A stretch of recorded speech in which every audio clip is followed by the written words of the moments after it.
Let's take a closer look at the wedged-ended follower, also known as a knife-edged follower. In this example on page 108 of the JP EGD workbook of the 2022 version, we see the wedged-end follower with the graph, with the cam profile or the cam disk, and all the constructions that are required for this. So here we see the vertical movement of the wedged-ended follower. Please note that the tip of the follower is resting on the outer edge of the cam disk profile, and it continues to follow this path from 0 all the way through the rotation of 360 degrees back to its original starting point. So here we have a classic example of how the movement of the follower is in a linear direction, as where the cam disk is turning in a rotary motion or clockwise direction in this case. When reading the question, we are now going to focus on what is the steps of the progression of the movement of the follower. So firstly, we're going to look at what has been given. So the details of the camshaft and a wedged-ended follower or a knife-edged follower on the lowest position, meaning that it is the minimum displacement. The vertical center line of the cam profile. Then the camshaft has a diameter of 20 millimeters. Very important to remember that. The camshaft must always be drawn in, and it must always be hatched with mechanical hatching at 45 degrees. The minimum distance from the cam profile to the center of the camshaft, that means from the very center of the camshaft to the minimum displacement, meaning the lowest end of the tip of our wedged-ended follower, that distance is 30 millimeters. And then also crucial is the rotation, which is then clockwise for the camshaft. Please note that the rotation of the camshaft is clockwise. Therefore, in your construction, as you've learned, will be done in the opposite direction. Then the specifications for the movements are as follow. Now you know that the follower is only moving linear up and down, and that the camshaft is in a rotary motion from 0 degrees to 360 degrees. But now they tell us what will happen on the graph of displacement for each of the intervals of the 30 degrees that you are going to mark off and construct on the graph of displacement. So here it is laid out in specific terms for each of those intervals. The first part, from 0 degrees to 90 degrees, the follower will gradually rise 20 millimeters with uniform motion. Now you've learned that uniform motion means that your graph just has straight lines. From 0 to 90 degrees, there's a rise of 20 millimeters. Then from 90 degrees to 150 degrees, the follower will dwell. So that's its dwell period. So from 90 to 150 degrees, just a straight horizontal line that represents the dwell or resting period of the follower. Then from 150 to 240 degrees, the follower will then rise another 30 millimeters. So this is a gradual movement, so an inclined movement for the next 30 degrees after it's rested, up to 240 degrees. Still uniform motion. It's reached its maximum displacement. We can deter that because we can read now the last movement of the follower will be 240 degrees to 360 degrees, where the follower returns with a uniform motion to its original position. Now when you hear original position, you immediately must make the connotation that it is from where the follower started. The starting point is not always going to be at the minimum displacement when it starts. In this case, it is at minimum displacement, and you will be tested on your ability to do this, to analyze this, to see this, to understand this, and then apply this. We already mentioned that you must draw in the camshaft and you must draw in the follower. Whether it's a roller follower or a wedged-ended follower, those are the two main ones that you will use. Make sure you draw in the right one to size. and then you show the arrow indicating the direction of the rotation. Now you will draw a displacement graph with a horizontal scale of 30 degrees equals 8 millimeters. Let's pause there. So that means we have to draw the graph of displacement. All of the segments must be 30 degrees and they must equally be spread apart, and it's from 0 to 360 degrees. Therefore there will be 12 equal segments of 30 degrees each. And they tell you here now that the horizontal distance between these 30 degree intervals of your displacement graph will equal 8 millimeters. Now this value can change to anything. So you must read your question properly. You must also draw the vertical scale of 1 to 1 for the given motion, meaning the actual graph of displacement from minimum to maximum displacement. Make sure that you've then just drawn in all of your constructions, all of your labels, and all of your headings. These must be drawn in. So here we have the schematic example of your follower with all the measurements given that you need to start your drawing.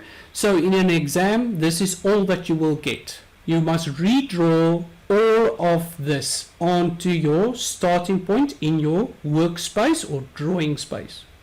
Now, once you've drawn in the camshaft, the direction, and hatched the camshaft, and you've drawn in the follower, the tip of your follower is now marked with a dot, and immediately you go and draw out the baseline of your graph aligned with that tip. Where is the minimum displacement?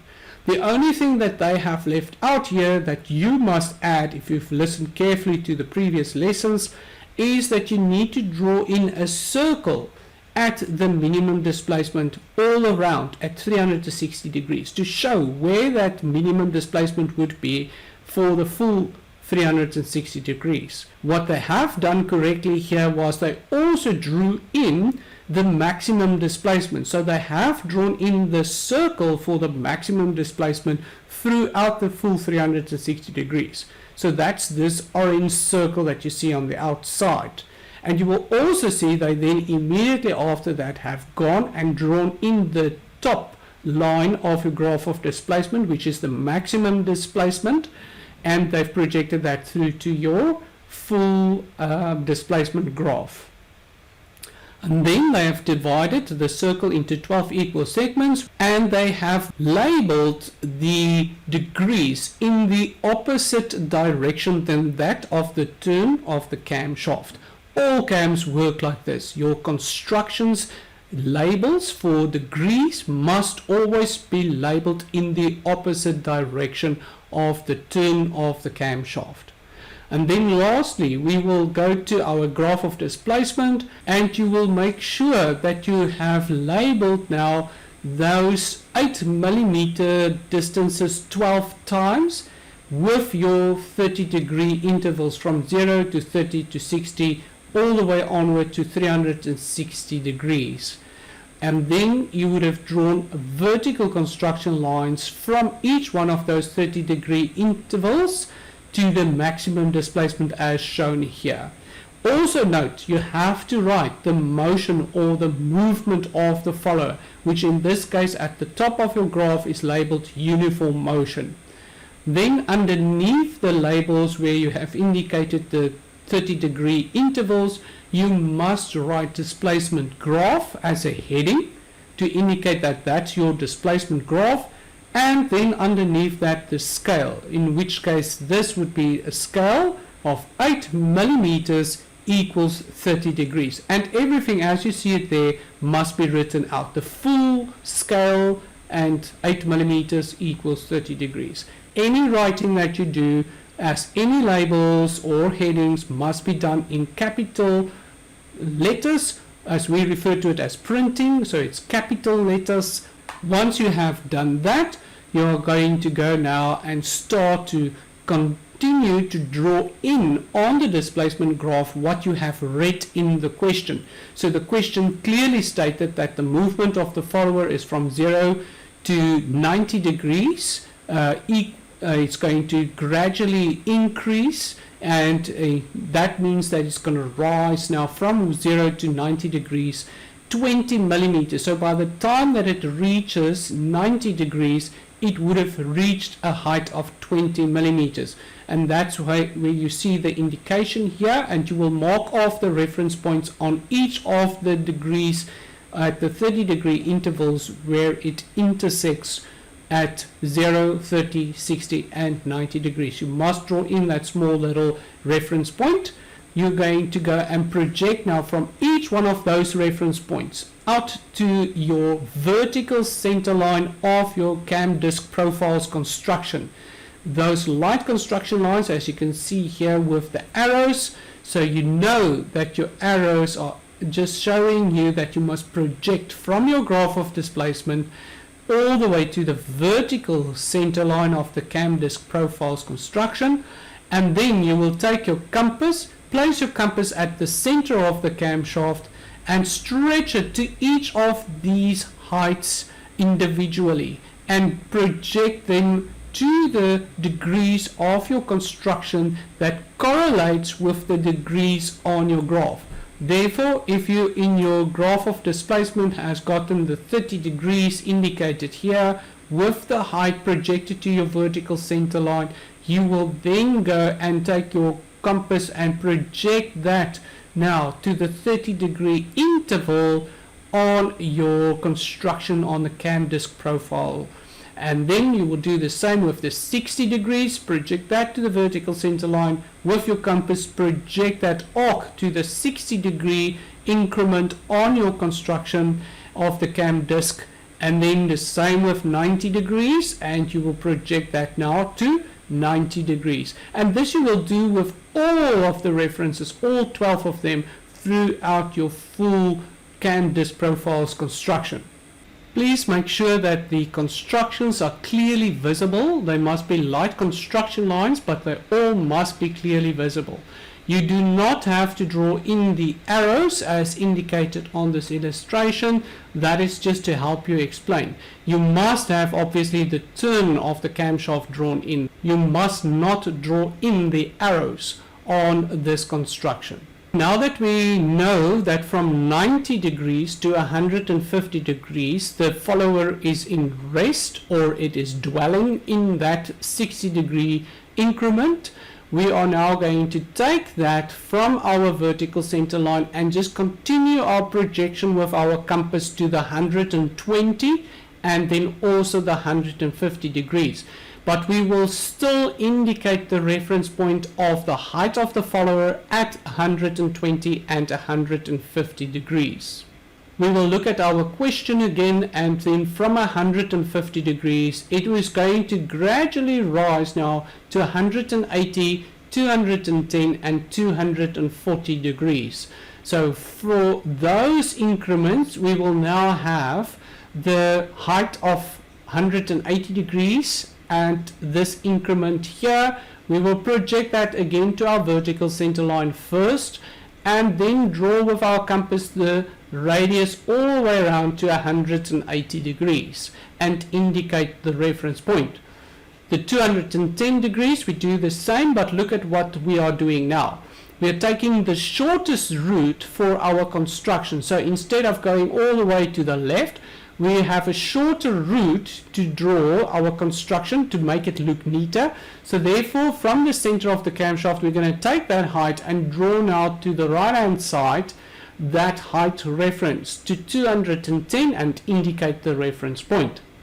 And lastly, at 240 degrees on the displacement graph, that height we're going to again now go and mark off, because we already drew that maximum displacement height, and draw this reference point at 240 degrees.